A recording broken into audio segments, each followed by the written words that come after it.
À l'unisson et dans la fraternité de la foi, les chefs religieux du Mali se sont retrouvés, ce lundi 30 août 202, au siège du Haut Conseil islamique, pour délivrer leur message de paix en vue de la mobilisation pour le sursaut national autour de la patrie en crise depuis 2012. Si l'initiative est favorablement accueillie par une grande partie de l'opinion, compte tenu du contexte socio-sécuritaire très volatile, force est de constater que tous les initiateurs de ce appel ne font pas l'unanimité. Ainsi, la présence de l'imam Mahmoud Dicko est mal perçue par un nombre important d'internautes qui lui en veulent pour son passage au sein du M5 RFP qui s'est terminé par un sentiment de trahison. À la suite de la diffusion de ce message, la toile s'est braquée contre l'ancienne autorité morale du M5 RFP qui est pourtant, selon certaines sources, le principal initiateur.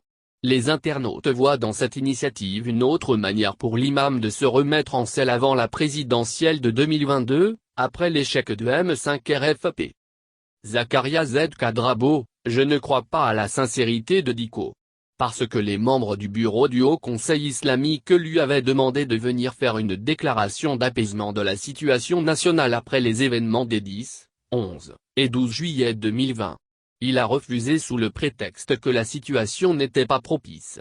Pour cela, maintenant qu'il a dévoilé son vrai visage à l'égard de ses anciens compagnons du M5 et qu'il est en perte de popularité, il essaie de se refaire une nouvelle popularité en se montrant comme un homme qui cherche la paix et qui cherche l'apaisement du Mali.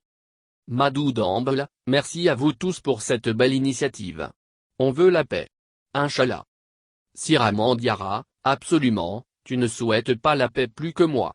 Tous les rassemblements auxquels Dicko a participé, on a vu les effets dans le pays. Bourama Fotigui, moi, je n'ai jamais confiance en Dicko.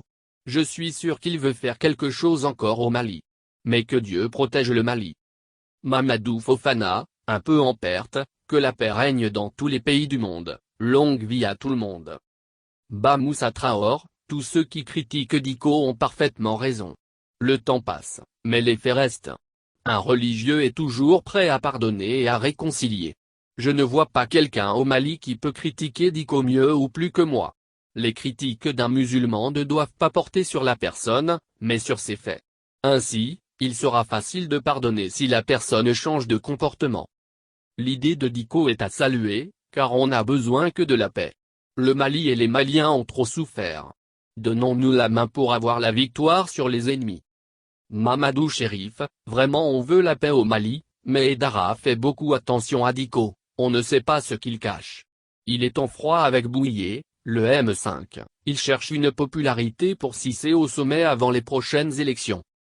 Abdoulaye Moulassi, Dicko a utilisé ses forces pour ses propres intérêts, mais en vain.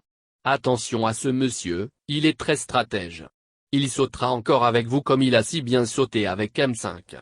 Dicko est un homme, il ne faut pas avoir confiance en lui 100%.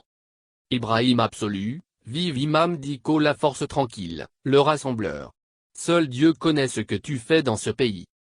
Diakit Mounirou Sidat Diakit, Akraf Chourafa, Mohamed Ould Chekna Amaoula a dit que jamais il ne va aider quelqu'un à détruire ce pays-là. Donc, si Dicko essaie de changer de stratégie, on espère que Cherif Ousmane Madani Edara connaît tous ses plans. Dicko n'a jamais aimé ce pays-là. Anouma Bollet, au lieu de dénoncer les vrais problèmes du pays, l'insécurité, le vol des deniers publics, la flambée des prix, c'est le RS qui les inquiète.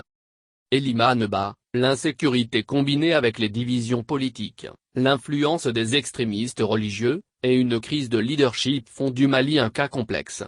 Un retour à la normale ne saurait être de sitôt. Ibk doit décoder le message du peuple, il y va de la stabilité de la région.